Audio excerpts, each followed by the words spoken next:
BA Tamil நீங்கள் படிச்சீங்க அப்படின்னா டிஎன்பிஎஸ்சி போட்டித் தேர்வுக்கு நீங்கள் போகலாம்.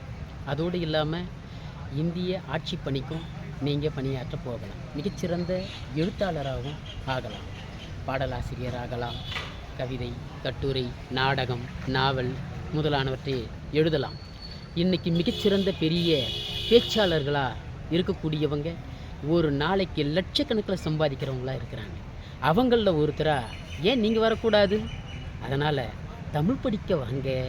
தமிழ் படித்து உங்களை நீங்கள் வளர்த்துக்குவோங்க. இந்த உலகத்தில் தமிழ் படித்தவங்க செத்ததா சரித்திரமே இல்லை.